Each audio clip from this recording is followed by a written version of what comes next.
Hi everyone. So let's continue our conversation we are having from last few videos. So eventually I talked till 2000 24 July when me and my wife celebrated like our fifth marriage anniversary. So everything in USA was going fine. So life was kind of settling down, but I have felt that many times when you will have a relax and kind of settling down life, you will get a shock because God always takes test of yours, like how strong you are, how patient you are, how can you tackle difficult situation, right? So all of those things he tried to he always tried to test. So I remember that was basically September 13, 2024. In the morning, I think I got a call. I missed basically that call around 7 a.m. from my brother-in-law. Then gave a return call, and he told basically my father has been admitted to hospital.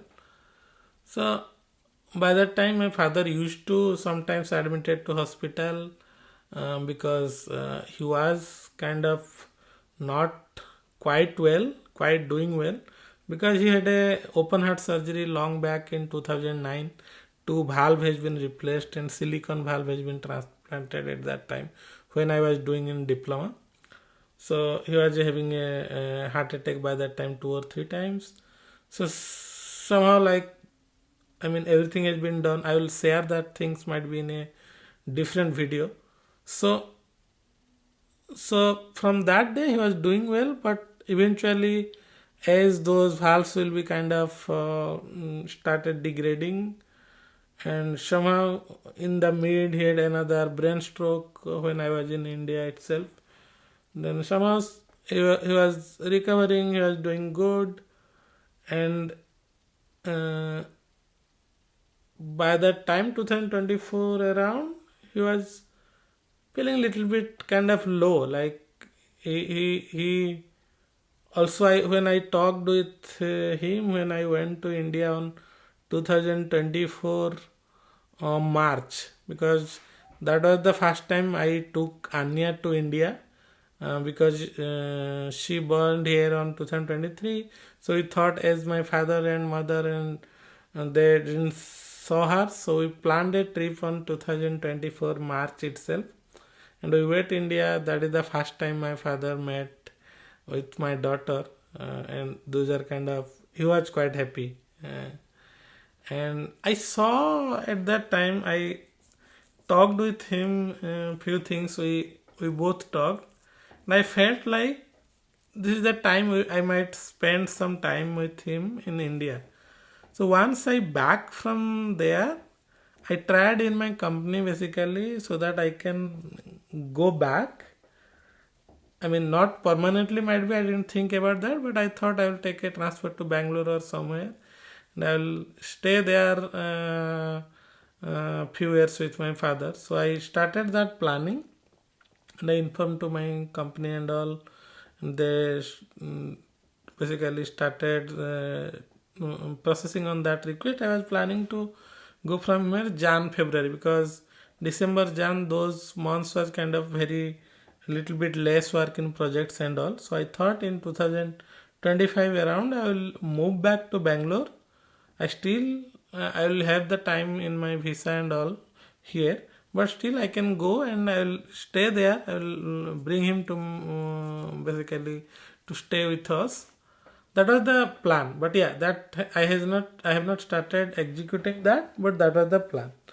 So I got a call again, as I was telling, on 14 September he got admitted, and I came to know he has a kind of again a attack the on that day itself. So I got the news on 14th morning. So that happened in their 14th daytime only, and there is a time difference. Then somehow me and my wife didn't feel quite well on that call, because we used to get these calls like, see, he is a little bit not doing well. So then again, my kind of brother-in-law called me, and he told me like, you plan to come.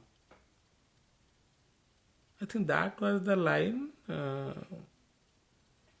It kind of 90%.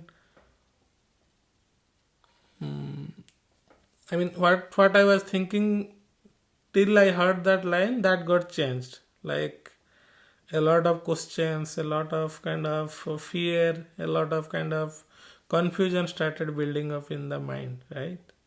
So when confusion comes, you'll start taking decision wrongly or haphazardly.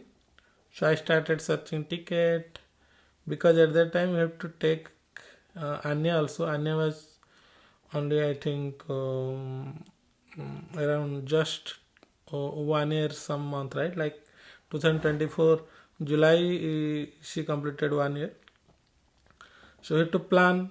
We have to see which flight we can take, which is going different country, if we have a transit visa or not. Then I didn't find a ticket on that day itself.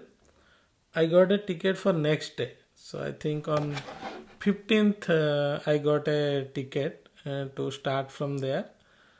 So then 15th basically I started in the morning.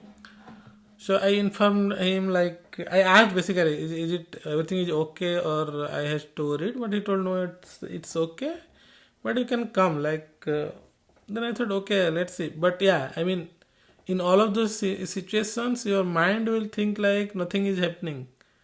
Like you will convince yourself, like no, no, all is good, but you will start building up those doubts, right?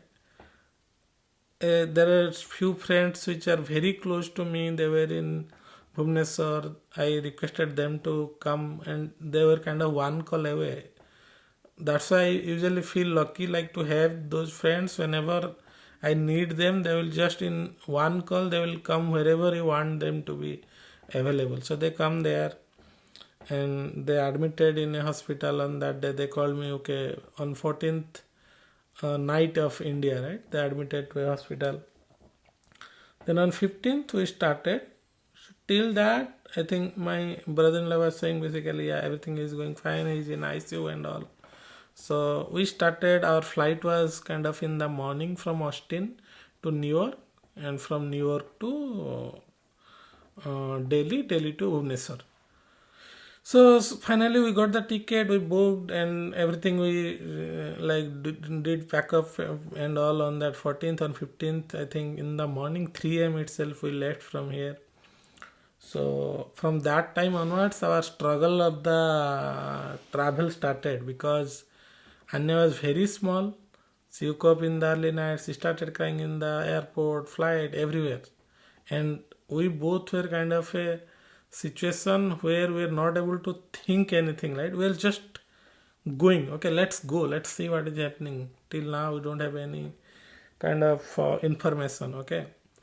So I I I remember, I think we reached New York, and I think in New York it was flight was around 11:30 or 12 p.m. that flight was there in day itself.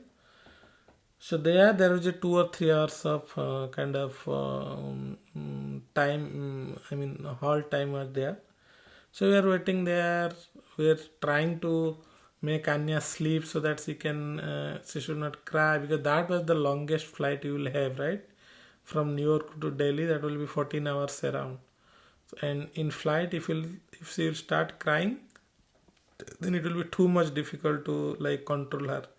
And I really admire my wife, the way she was taking care of her, and because she knew I was in stress also, right? We both were in stress, so we both were just giving everything like confidence. Okay, let's go, let's see, let's complete one flight we have completed, the other flight, let's start and complete that.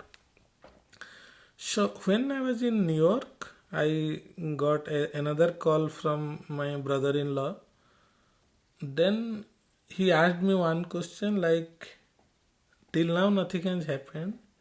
If something will happen, should we wait for you or what we will do? Okay. So till that time, somewhere in my mind, there were two things was coming. Might be I have lost him already, or might I have a chance when I will go, I'll still he will be there. Okay. So then I told him frankly, like, don't wait for me. You can like continue because I don't know, like whether my flight will be again delayed or whatever, because it will be already 14 plus then there will be 24 hours around delay will be there, right? So I thought you can go ahead, like, because I don't have, I mean, I don't know what I was, saying at that time, because at that time you could not able to think a concrete decision about yourself, right? So that was the problem at that time. So then I think by that time we are not having like we are not able to stabilize ourselves. I still remember I think whenever I was doing some work, my hand was shaking at that time. Okay, but I can say everyone, I am the strongest person at that time. I was the strongest person.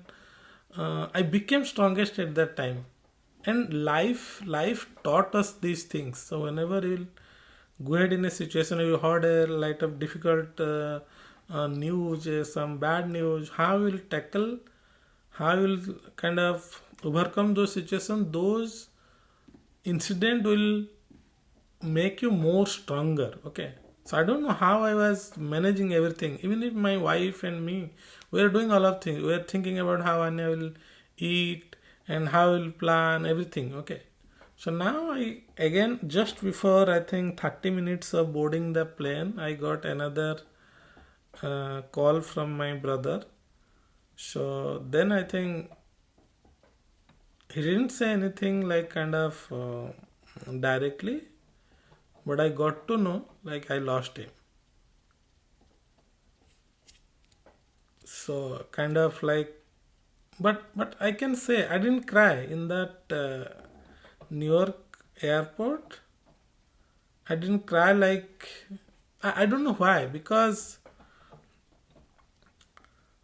sometimes you have to be kind of that much strong to cope up with those situations, and that made you so much stronger that you don't want to show your emotion to anyone in the world, because whatever you have in your mind, in your heart for a person, that is not like you have to show that, right? What you are feeling in your heart, that matter most. And once everything is gone, it's gone. Like there is no chance of kind of doing the rewind, right? Life will not go back. Okay,